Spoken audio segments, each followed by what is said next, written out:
Good morning all of you. आप सभी का स्वागत है उत्थान एकेडमी में। और आज हम डिस्कस करने वाले हैं 7 जनवरी 2022 के most important current affairs. Okay, तो स्टार्ट करते हैं हम अपना सेशन। आपका पहला क्वेश्चन ये रहा, अंतर्राष्ट्रीय सौर गठबंधन ISA, इसको बोला जाता है ISA, इंटरनेशनल सोलर अलायंस। क्या होता है? इंटरनेशनल सोलर अलायंस का कौन सा देश नया सदस्य बन गया है? अभी हाल ही में नया सदस्य बना है, तो आपको यह बताना है कि कौन सा देश है जो अभी हाल ही में नया सदस्य बना है इंटरनेशनल सोलर अलायंस का। और ये आपके लिए इंपॉर्टेंट किस लिए, ये भी मैं बता दूं। जो इसका फॉर्मेशन हुआ था इंटरनेशनल सोलर अलायंस का, वो हुआ था 30 नवंबर 2015 को। कब हुआ था? 30 नवंबर 2015 को, इंटरनेशनल सोलर अलायंस का। और इसका जो हेडक्वार्टर है वो वर्तमान में कहां पे? गुरुग्राम। कहां? गुरुग्राम हरियाणा। गुरुग्राम हरियाणा। कहां पर? हरियाणा में। इसलिए ये आपके लिए इंपॉर्टेंस हो जाता है कि इंटरनेशनल सोलर अलायंस का जो हेडक्वार्टर है वो आपका कहां पे? गुरुग्राम हरियाणा में। और इसके जो डायरेक्टर जनरल हैं वो आपके हैं अजय माथुर। अजय माथुर। ओके, तो आप याद रखें इंटरनेशनल सोलर अलायंस का जो मुख्यालय है वो है आपका गुरुग्राम हरियाणा में। 30 नवंबर 2015 की इसकी स्थापना हुई थी और अजय माथुर इसके हैं डायरेक्टर जनरल। क्या है? Director general. अब आते हैं हम अपने क्वेश्चन में। तो आपको बताना है ISA इंटरनेशनल सोलर अलायंस का कौन सा देश नया मेंबर बना है अभी हाल ही में। आपके ऑप्शन हैं एंटागुआ एवं बरमूडा, सूडान, सीरिया या जमैका। तो आपका जो राइट आंसर होगा वो एंटागुआ एवं बरमूडा। अभी हाल ही में इंटरनेशनल सोलर अलायंस जिसका जो हेडक्वार्टर है वो हरियाणा गुड़गांव में है, अभी हाल ही में इसका जो एक नया सदस्य बना है वो है आपका एंटागुआ एवं बरमूडा। आपको याद रखना इंपॉर्टेंट है आपके लिए, बिल्कुल स्टार बना के चलें आप। समझ गए? बहुत ज्यादा इंपॉर्टेंट है, आने वाले एग्जाम में आपके बिल्कुल एग्जाम में रखा मिलेगा आपको। ठीक है, इंटरनेशनल सोलर अलायंस का जो नया अभी हाल ही में वो बना है सदस्य देश, वो बना है एंटागुआ बरमूडा। स्थापना आपको मालूम है 30 नवंबर 2015, गुड़गांव हरियाणा इसका हेडक्वार्टर, और डायरेक्टर जनरल है आपके अजय माथुर। आगे बढ़ते हैं। आपका अगला क्वेश्चन कि किस संस्था ने 1 जनवरी को अपना 64वां स्थापना दिवस मनाया है? अभी हाल ही में कौन सी संस्था है जिसने 1 जनवरी को अपना 64वां स्थापना दिवस मनाया है? आपके ऑप्शंस हैं DRDO, जिसे हम कहते हैं defence research development organisation, ISRO, Indian space research organisation, CSIR और नन ऑफ दीज। तो आपका जो राइट आंसर है वो है DRDO, defence research development organisation. इसकी जो स्थापना हुई थी वो कब हुई थी?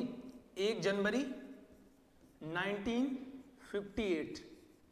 इसका जो हेडक्वार्टर है, इसका हेडक्वार्टर कहां पर है? न्यू दिल्ली। कहां पर है? न्यू दिल्ली। और इसके जो अध्यक्ष हैं, हेड इसमें वर्तमान में, वो हैं G सतीश रेड्डी।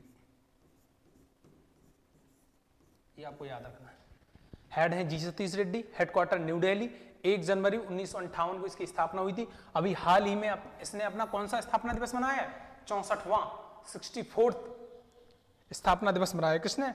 DRDO। आप इसरो भी जान लें, आप इंडियन स्पेस रिसर्च ऑर्गेनाइजेशन 15 अगस्त 1969 को इसकी स्थापना हुई थी। हेडक्वार्टर इसका कहां है? बेंगलुरु। कहां पर है? बेंगलुरु। और इसके जो अध्यक्ष हैं वो हैं के सिवान। कौन है? K Sivan. Indian space research organisation. और इंडिया जो है इसके 2022 के 2-3 वो है, वो आप याद रख लें। एक तो ये गगनयान एक मिशन भेजे गए। कौन? ISRO, Indian space research organisation. दूसरा है आपका आदित्य L1, ये भी याद रखें आप। आदित्य L1 किसका मिशन है? इसरो का, Indian space research organisation, ISRO का। और आपका तीसरा है चंद्रयान 3 जो 2022 में लॉन्च करेगा। कौन? इसरो। ये तीनों मिशन याद रखें आप, गगनयान, आदित्य L1, चंद्रयान 3। ओके, चलिए हम वापस आते हैं अपने क्वेश्चन में। ISRO Indian space research organisation 15 अगस्त 1969 को इसकी स्थापना, बेंगलुरु इसका हेडक्वार्टर, केशवान इसके क्या है अध्यक्ष।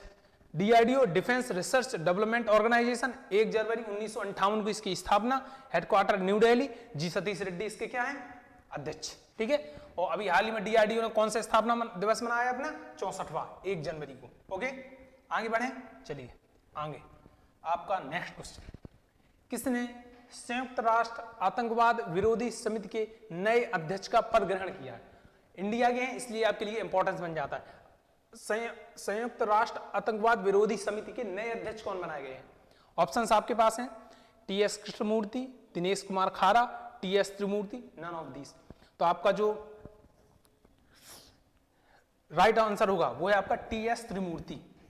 टीएस त्रिमूर्ति को अभी हाल ही में संयुक्त राष्ट्र आतंकवाद विरोधी समिति का नया अध्यक्ष बनाया है। दिनेश कुमार खारा आपके जो है वो एसबीआई के क्या हैं अध्यक्ष हैं। क्या है एसबीआई के अध्यक्ष, स्टेट बैंक ऑफ इंडिया के वर्तमान में अध्यक्ष। एसबीआई की जो स्थापना हुई थी वो 1 जुलाई 1955 को हुई थी, ये भी याद रखें आप। कब हुई थी 1 जुलाई 1955। किसको US India business council USIBC US India business council का अध्यक्ष नियुक्त किया गया है। तो आपको ये बताना है Atul Keshav, Pradeep Kumar Rawat, Pashupati Kumar, none of these. तो इसका जो राइट आंसर होगा वो है Atul Keshav. India US India business council का यूएसआईबीसी का जो अध्यक्ष नियुक्त किया गया है वो किया गया अतुल केशव को। किसको अतुल केशव को। प्रदीप कुमार रावत जो है आपके वो चाइना में वर्तमान में क्या है ब्रांड एम्बेसडर ऑफ इंडिया, राजदूत, चाइना में राजदूत क्या है वर्तमान में। और पशुपति कुमार आपके खाद्य प्रसंस्करण मंत्री हैं। कौन खाद्य प्रसंस्करण मंत्री, खाद्य प्रसंस्करण मंत्री, ये भी याद रखें आप। खाद्य प्रसंस्करण मंत्री कौन है वर्तमान में पशुपति कुमार। प्रदीप कुमार चाइना में राजदूत और अतुल केशव में आपके यूएस इंडिया बिजनेस काउंसिल के अध्यक्ष वर्तमान में। ओके, चलिए आगे बढ़ें। किस केंद्रीय मंत्रालय ने राष्ट्रीय हवाई खेल नीति नेशनल एयर स्पोर्ट्स पॉलिसी एनएएसपी, याद रखें आप एनएएसपी क्या है नेशनल एयर स्पोर्ट्स पॉलिसी का मसौदा जारी किया है अभी हाल ही में। आपके ऑप्शंस हैं गृह मंत्रालय, नागरिक उड्डयन मंत्रालय, शिक्षा मंत्रालय या खेल मंत्रालय। तो इसका जो राइट आंसर होगा नागरिक उड्डयन मंत्रालय। नागरिक उड्डयन मंत्रालय ने अभी हाल ही में राष्ट्रीय हवाई खेल नीति का मसौदा जारी किया है और नेशनल एयर स्पोर्ट्स पॉलिसी का मसौदा जारी किया है। और वर्तमान में जो नागरिक उड्डयन खेल मंत्री हैं वो है ज्योतिरादित्य सिंधिया। कौन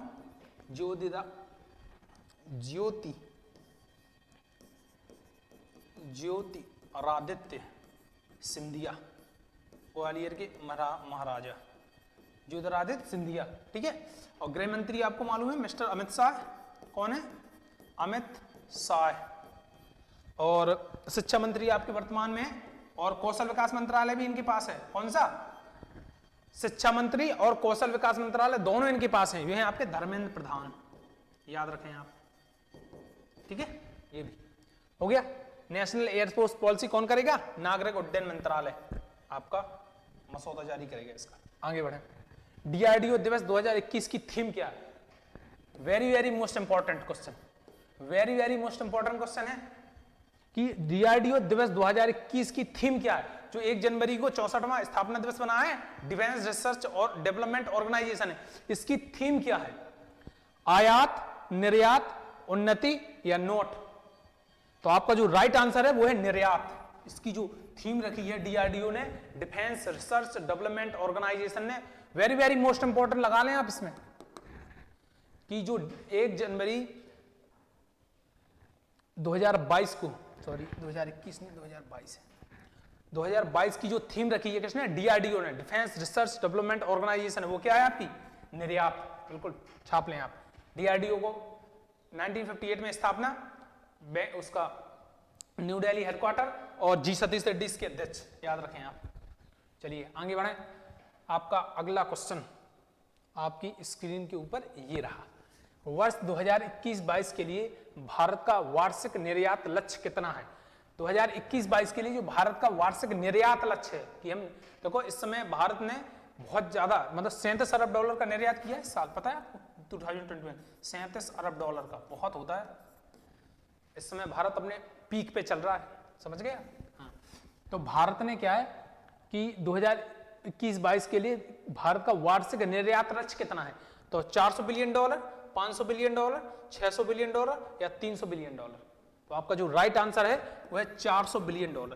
भारत सरकार ने 2021-22 के लिए भारत का जो वार्षिक निर्यात लक्ष्य रखा है वो रखा है $400 बिलियन। ओके, याद रखें आप, $400 बिलियन रखा है भारत ने क्या, निर्यात का लक्ष्य। अब आपको बताना पीएम एक्सीलेंस अवार्ड किस क्षेत्र में दिया जाता है। क्वेश्चन है आपका कि जो पीएम एक्सीलेंस अवार्ड है, पीएम एक्सीलेंस अवार्ड, वो आपको ये बताना है ये किस क्षेत्र में दिया जाता है। तो आपके जो ऑप्शन है लोक प्रशासन, खेल, पर्यटन या नन ऑफ दीज। तो मैंने इसके बारे में आपको कल बताया था कि जो केंद्रीय मंत्री आपके डॉक्टर जितेंद्र सिंह जी हैं, उन्होंने इसके बारे में पोर्टल जारी किया है कि ये जो पीएम एक्सीलेंस अवार्ड दिया जाता है लोक प्रशासन में दिया जाता है। मतलब आपके यहाँ पे जो जितने भी जिले हैं, समथिंग 642 प्लस जिले हैं इंडिया में, तो उसमें जितने भी कलेक्टर्स, आईएएस ऑफिसर्स होते हैं, उनने काम कैसा किया, जो योजना हुई इम्प्लीमेंट कैसे हुई, इन सब का ध्यान में रखते हुए पीएम एक्सीलेंस अवार्ड दिया जाता है। और ये स्वयं ऑनरेबल जो प्राइम मिनिस्टर हैं आपके वही देते हैं क्या, जी पीएम एक्सीलेंस अवार्ड, उनके काम का पूरा वो ब्यौरा लेके उनको दिया जाता है। जिसने बहुत अच्छा काम किया होता है उससे मिलता है जी पीएम एक्सीलेंस अवार्ड। तो किस पे दिया जाता है, लोक प्रशासन में, पर जो प्रशासनिक चीजें हैं उसमें। चलिए आगे बढ़े, आपका अगला क्वेश्चन,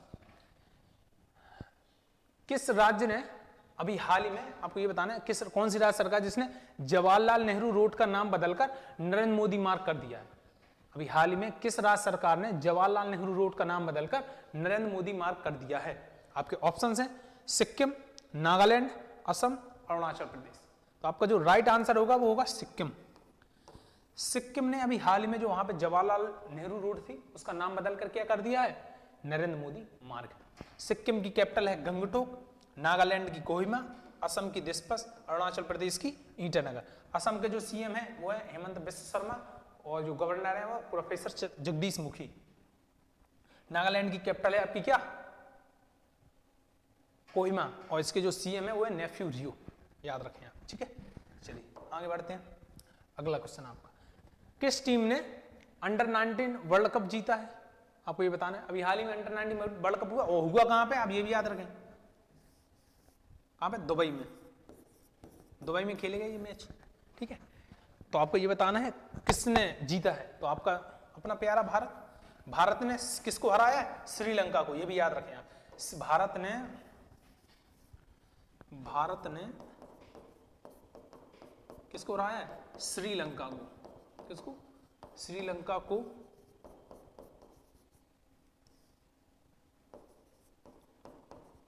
हराया है। भारत ने किसको हराया, श्रीलंका को। और जीता किसने अंडर 19 वर्ल्ड कप, अपना प्यारा भारत, हिंदुस्तान। ओके चलिए आगे बढ़े, अगला क्वेश्चन आपका। अभी आपको ये बताना है मेजर ध्यानचंद खेल विश्वविद्यालय की आधारशिला कहां पर रखी गई है। अभी हाल ही में मेजर ध्यानचंद खेल विश्वविद्यालय की आधारशिला रखी गई है। आपको ये बताना है ये कहां पर रखी गई है।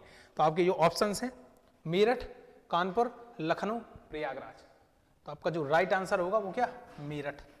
मेरठ, वैसे भी यूपी में जो मेरठ है वो खेलों के लिए प्रसिद्ध है, तो मेरठ में मेजर ध्यानचंद खेल विश्वविद्यालय की आधारशिला रखी है। अब आप ये भी जान लें कि जो राजीव गांधी खेल रत्न पुरस्कार था, राजीव गांधी खेल रत्न जो पुरस्कार था उसका नाम बदल कर क्या कर दिया है, मेजर ध्यानचंद खेल रत्न पुरस्कार, ये भी याद रखें आप, ठीक है। राजीव गांधी खेल रत्न पुरस्कार का नाम बदल कर दिया मेजर ध्यानचंद खेल रत्न पुरस्कार, ठीक है। और ये कहां पर खेल विश्वविद्यालय की स्थापना हुई, मेजर ध्यानचंद खेल विश्वविद्यालय की मेरठ में, आपके यूपी। चलिए आगे मिले, ICRA, इकरा जिसे बोलते हैं हम, इंडियन क्रेडिट रेटिंग एजेंसी, क्या है इकरा, ICRA, इसका फुल फॉर्म याद रखें आप, इंडियन क्रेडिट रेटिंग एजेंसी ने अगले वित्त वर्ष के लिए भारत की जो GDP है, ग्रॉस डोमेस्टिक प्रोडक्ट, क्या होती है, ग्रॉस डोमेस्टिक प्रोडक्ट, सकल घरेलू उत्पाद, भारत की भौगोलिक सीमा के अंतर जितनी भी भारत की आय होती है उसे कहते हैं हम GDP। भारत की भौगोलिक सीमा के अंतर्गत जितनी भी आय होती है उसे कहते हैं हम GDP, ठीक है। तो आपको ये बताना है कि अगले वित्त वर्ष में भारत की सकल उत्पाद जो है होने का जो अनुमान है वो कितना है, कितनी परसेंट है? तो आपका जो राइट आंसर है वो क्या है, 9%। भारत की जो सकल घरेलू उत्पाद होगी इकरा के अनुसार अगले वित्त वर्ष में वो होगी 9%। ओके, जीडीपी जिसे बोलते हैं, ग्रॉस डोमेस्टिक प्रोडक्ट। और इसका मतलब ये हुआ ग्रॉस डोमेस्टिक प्रोडक्ट का कि आपके भौगोलिक क्षेत्र के अंदर, हिंदुस्तान के भौगोलिक क्षेत्र के अंतर्गत जितनी भी भारत की इनकम होती है वो कहलाती है आपकी जीडीपी, जितना भी इनकम आय है आपकी। ठीक है, चलिए आगे बढ़े। अगला क्वेश्चन, किस राज्य के मुख्यमंत्री ने कौशल रोजगार निगम पोर्टल लॉन्च किया है अभी हाल ही में? तो किस राज्य के मुख्यमंत्री ने कौशल रोजगार निगम पोर्टल लॉन्च किया है? आपके ऑप्शंस हैं उत्तर प्रदेश, हरियाणा, पंजाब, राजस्थान। युवाओं के लिए किया है ये। तो आपका जो राइट आंसर होगा हरियाणा के जो सीएम मनोहर लाल खट्टर, कौन? मनोहर लाल खट्टर जी, उन्होंने कौशल रोजगार निगम पोर्टल लॉन्च किया है। और हरियाणा की जो कैपिटल है वो है चंडीगढ़, ये तो आपको पता ही होगा। उत्तर प्रदेश की लखनऊ है, सीएम योगी आदित्यनाथ, गवर्नर है आनंदीबेन पटेल। पंजाब के आपके हैं चरणजीत सिंह चन्नी और राजस्थान के अशोक गहलोत, ये भी याद रखें आप। चलिए आगे बढ़ते हैं। किस देश ने दुनिया का पहला डुअल मोड वाहन पेश किया है? डुअल मोड वाहन, तो आपके ऑप्शन हैं जापान, सऊदी अरब, जर्मनी, इटली। तो आपका जो राइट आंसर होगा वो है जापान। जापान ने अभी हाल ही में डुअल मोड वाहन पेश किया है। किसने? जापान। जापान टोक्यो, येन, जर्मनी बर्लिन, यूरो, इटली की है रोम, ये भी याद रखें। चलिए आगे बढ़े। अगला क्वेश्चन आपका, वन महानिदेशक और पर्यावरण, वन और जलवायु परिवर्तन मंत्रालय के विशेष सचिव के रूप में नियुक्त किया गया है।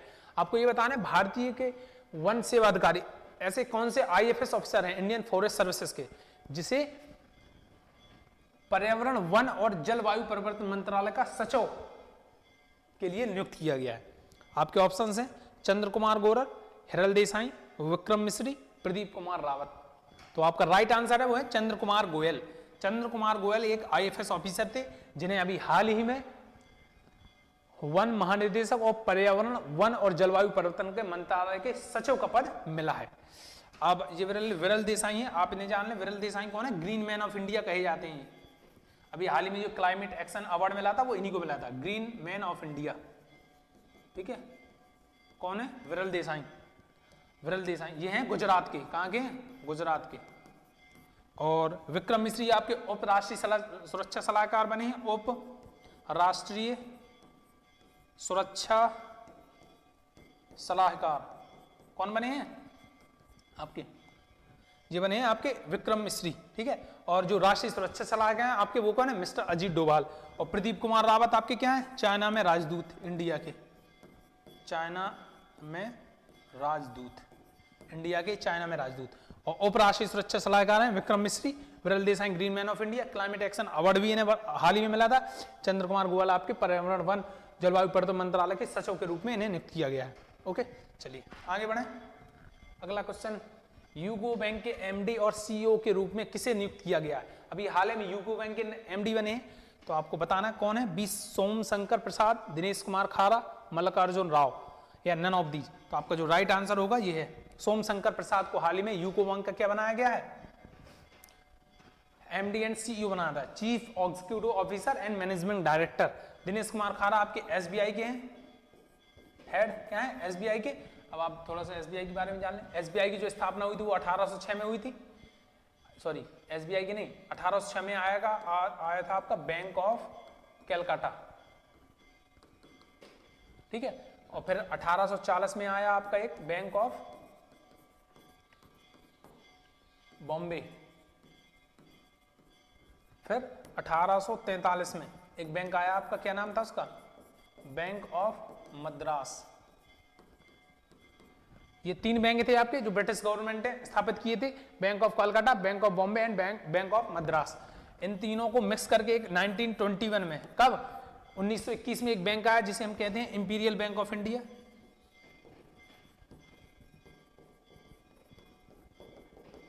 इंपीरियल बैंक ऑफ इंडिया, क्या कहते हैं हम? Imperial bank of India. Imperial